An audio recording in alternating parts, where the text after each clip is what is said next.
Cześć, nazywam się Krystian Bielatowicz, jestem filmowcem i fotografem. W tym odcinku opowiem Wam o pracy nad projektem Ether, który realizowałem w Islandii.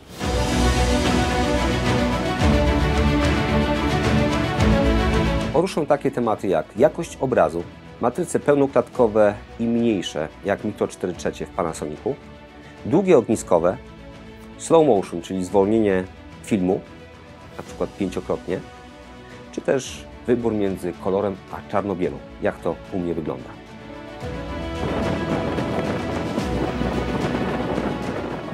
Jakość obrazu dla mnie w fotografii jest już na wysokim poziomie, ale w filmie przez cały czas poprzeczka się podnosi. Na przykład teraz, w 2022 roku, Panasonic wprowadził Lumixa GH6. Wprowadził nowy przetwornik obrazu, 25 milionów pikseli i nowy procesor. To spowodowało, że w aparacie pojawiły się nowe możliwości, jeśli chodzi o jakość obrazu. I z tego też powodu zabrałem ten aparat, aby realizować projekt Ether w Islandii.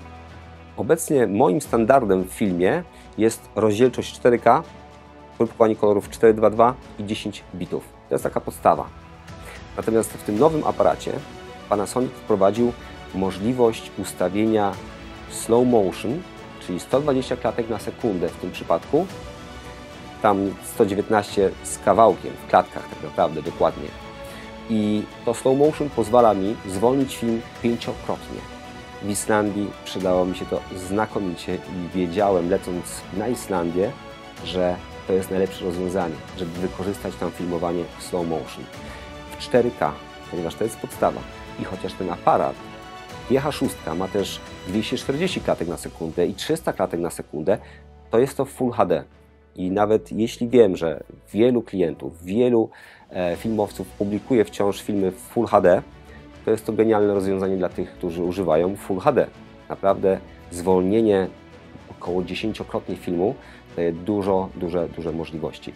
Natomiast wracam do tego 120 klatek na sekundę. Efekty, jak widzicie przez cały czas teraz na ekranie, są dla mnie przynajmniej rewelacyjne w przypadku przyrody, w przypadku wodospadu, w przypadku Islandii.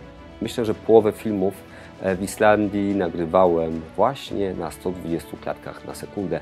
Ustawiałem sobie te 120 klatek na sekundę w 4K w ustawieniach parametrów filmu. Olbrzymią zaletą GH6 jest to, że możemy sobie ustawić wysoki bitrate. Bitrate to jest ilość danych, którą plik generuje na sekundę. Im większy bitrate, tym lepsza jakość obrazu. Wyobraźcie sobie pierwsze lustrzanki, które miały około 20-25 megabitów na sekundę. Taki był bitrate, jakość była fatalna. Natomiast jeszcze rok temu nagrywałem filmy w 100 megabitach na sekundę, taki był bitrate.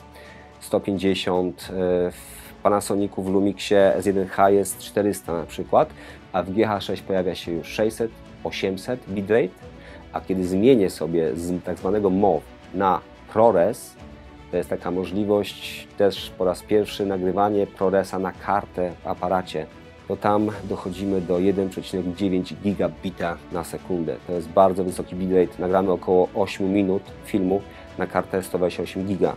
Więc trzeba wziąć pod uwagę wysoki bitrate, duża ilość danych. W postprodukcji naprawdę ten suwak w czerniach i w bielach jest po prostu taki rozciągliwy. Tam jest tak dużo informacji, ale plik jest gigantyczny. 8 minut na 128 gigabajtów to nie jest dużo, prawda? Kiedy zejdziemy sobie na przykład do 600 megabitów na sekundę, wtedy już mamy 20 parę minut. Wybór odpowiedniego bitrate musi zależeć od tego, co realizujemy. Czy to jest wymaganie klienta, czy to jest nasz projekt, który jest dla nas ważny. To są bardzo ważne informacje, dlatego że im wyższy bitrate, to jak wiecie, te dyski muszą być gigantyczne, aby to wszystko pomieścić. Też musi być szybki komputer, który to wszystko przeprocesuje i przerenderuje. Jest jeszcze bardzo ważne ustawienie, tak zwane long GOP albo all intra, all-i. Co to oznacza? Na najprostszym przykładzie tego oto filmu. Kiedy ja się nie za bardzo ruszam, tło jest nieruchome, używam long GOP. Jeśli jest dużo szczegółów, dużo się dzieje, jest dużo informacji w obrazie, co klatka, wszystko się zmienia, wtedy używam all intra. ponieważ w All Intra każda klatka jest to pełny zapis tego, co się wydarzyło. W przypadku Long GOP mamy pewną kompresję obrazu, ponieważ nie każda klatka jest w pełni zapisywana jako oddzielna klatka, tylko pewne informacje z klatki na przykład poprzedniej są skopiowane, nazwijmy to, niezmieniane na kolejnej. Więc powstaje grupa klatek, w których nie następuje pełny odczyt informacji z filmu. Wybieram All Intra zazwyczaj do projektów, albo do ujęć skomplikowanych, albo do całych projektów, które są dla mnie ważne. W tym przypadku tego wywiadu myślę, że śmiało, tak jak wybrałem, można używać Long GOP.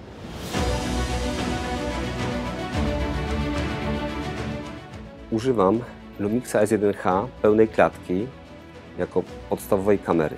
I pełna klatka daje mi to, że mogę pracować w warunkach, kiedy jest bardzo mało światła. Tak jak na przykład teraz nagrywam akurat Lumixem S5 na ISO 4000. Wywiady w filmie Przebudzenie używałem S1H z 50.1.4 na ISO 4000. Też było bardzo mało światła. Również pełnej klatki używam w przypadku, kiedy jest bardzo mało głębi ostrości. Im większa matryca, tym daje nam mniejszą głębię ostrości i o tym szerzej mówię w filmie o obiektywach stałogniskowych. Możecie ten film znaleźć na moim kanale na YouTube. W każdym razie pełna klatka to jest naprawdę wysoka jakość obrazu. Natomiast tutaj mam GH6, akurat teraz zapiąłem ją do gimbala i tego zestawu gimbala, GH6 i obiektywu 15 mm, co daje mi ekwiwalent 30 mm. I tutaj właśnie jest przykład tego, że w mniejszych matrycach, tak jak Micro 4/3, jest ekwiwalent.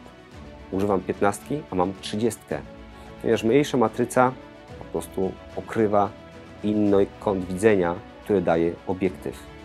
I kiedy używam GH6, podpinając na przykład obiektyw, który miałem ze sobą 50-200, miałem w Islandii dzięki temu obiektyw 100-400.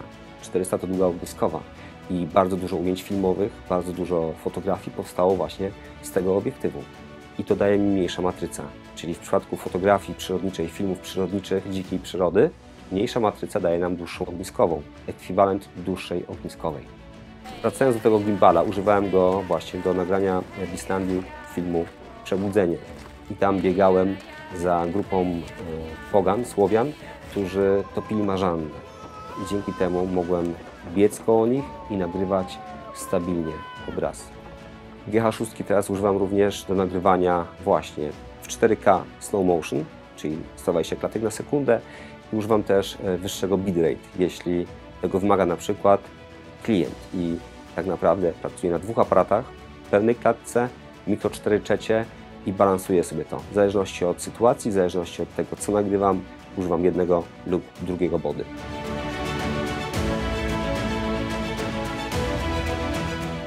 Jeszcze kilka słów o GH6, z tego względu, że nie testuję sprzętu, więc nie opowiem Wam o wszystkich możliwościach aparatu, tylko o tych, z których ja korzystam. Nie wspomniałem jeszcze o slotach na karty pamięci. Jest jeden slot na SD i jeden slot na kartę CF Express. Dlatego, że nie tylko procesor i przetwornik muszą być szybkie, ale też karta do zapisywania plików z taką ilością danych, z taką jakością, więc ta karta musi być. Kolejna rzecz, jeśli ja nagrywam wywiady albo filmy, to mam możliwość podłączenia na przykład 2 mikroportów do aparatu. Nie muszę używać zewnętrznego rekordera, jak na przykład dyktafon. Wpinam sobie adapter XLR, mikroporty tutaj poprzez złącze XLR, 2 kanały na przykład na jeden mikroport, 2 kanały na drugi mikroport. Czy mogę podpiąć mikrofon kierunkowy? W każdym razie nagrywają mi się 4 kanały i w postprodukcji w programie widzę 4 kanały dźwiękowe. To jest niesamowita możliwość nagrywania dźwięku na kartę pamięci, aż 4 kanały. Tutaj mam jeszcze kolejny obiektyw 100-400, czyli ekwiwalent daje mi 200-800. To sobie wyobraźcie, jakie mam możliwości teraz nagrywania czy fotografowania na długich ogniskowych. I podstawowy obiektyw, miałem go na Islandii, natomiast w tej chwili będę pracował głównie na obiektywie Leica 10-25 o jasności 1.7. Ekwiwalent daje nam 20-50. To jest chyba taki przedział ogniskowych, z których ja najczęściej korzystam. Tak jak stałki w pełnej klatce. Mam stałki 24, 35, 50, 85, więc tutaj w GH6 mam teraz przedział od 20 do 50 na 1,7.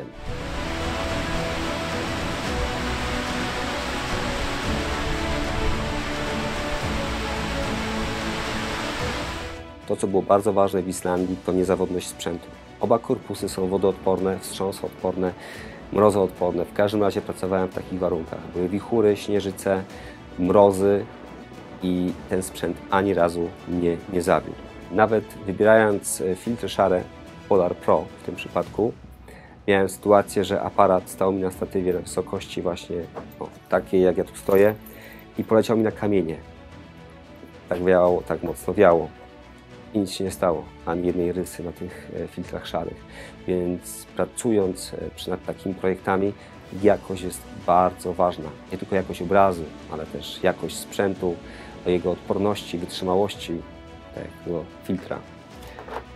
Akumulatory do S1H, nie wiem, 4, zazwyczaj 2-3 się wyładowywały. Do GH6 to są te same akumulatory co do S5, więc też miałem 4 i 4 zużywałem w ciągu dnia, więc było idealnie.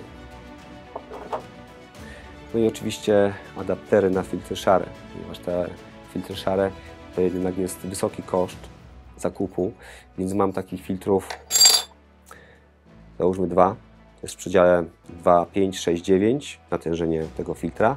I po prostu tylko zmieniałem adaptery, jeśli musiałem przełączyć się z jednego obiektywu na drugi. Kolejne 2 akcesoria, które są bezcenne podczas takich realizacji. Ściereczka używana była przez mnie setki razy, szczególnie podczas wichur. Zasłaniałem się, wycierałem, filmowałem, wycierałem, filmowałem. I gruszka no nieraz. Matryca mi się tam gdzieś trochę przypuszyła czymś i dzięki temu miałem ją czystą. A w filmie, jak wiecie, retuszowanie filmów to jest coś, czego nikomu nie polecam. Jak wspomniałem na początku, nie tylko filmuję, ale również fotografuję. I dla mnie matryce, które dają mi 24-25 milionów pikseli, są wystarczające, ponieważ z takich fotografii robię wystawę. Fotografie, które mają nawet ponad 1 metr na dłuższym boku. Robię książki, publikuję w różnych formach, więc naprawdę jakość jest wystarczająca, bardzo dobra. I oczywiście w zależności co fotografowałem, czy to w bardzo trudnych warunkach oświetleniowych, używałem z 1H, natomiast większość zdjęć powstała właśnie z GH6 i z obiektywu 50-200 mm, ponieważ odległości były gigantyczne i czasami faktycznie nie dało się po prostu przemieszczać, ponieważ warunki były ekstremalne bardzo często, nawet tak ekstremalne, że czasami fotografowałem z samochodu, nie byłem w stanie wyjść, ponieważ tak wiało albo tak sypało. Czasami trzeba stanąć tak, żeby zasłonić aparat samochodem, aby go po prostu nie zwiało.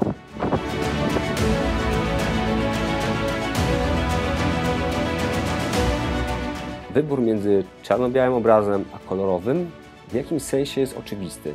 Kiedy tworzy nam się to wyobrażenie projektu, kiedy zaczynamy fotografować lub filmować, to się odczuwa. Jest pewne światło, pewne faktury, pewna geometria, bohaterowie, elementy w kadrze i tak naprawdę w jakimś sensie one do nas mówią. To się odczuwa. Kiedy realizowałem fotografię, czy ten film artystyczno-przyrodniczy, widziałem czarne plaże, śnieg, czarno, biało, linie, prawda, geometrię, faktury, światło zaczęło grać. To dla mnie było czarno-białe. Ale zacząłem realizować film Przebudzenie, widziałem bębny, stroje, widziałem kolory, ogień. To było kolorowe. I chociaż, co ciekawe, jeśli obejrzycie film Przebudzenie, również zobaczycie go na moim kanale na YouTubie, to zobaczycie, że przechodzę z koloru w czarno-biel. Ale to już jest moje wewnętrzne odczucie tego i tak to pokazuję. To jest pewien styl, to jest pewien gust, który ja wnoszę do filmu, nie opierając się na czyichś uwagach czy kogoś komentarzach. Po prostu ja jako artysta muszę to odczuć i pokazać to w ten sposób, jak ja czuję film, historię, opowieść. Bardzo dziękuję Wam za uwagę i życzę Wam złapania tematu, projektu, wyobrażenia sobie go i przede wszystkim realizacji, działania, bo bez tego nie powstanie żaden film czy fotografia. Dzięki, cześć.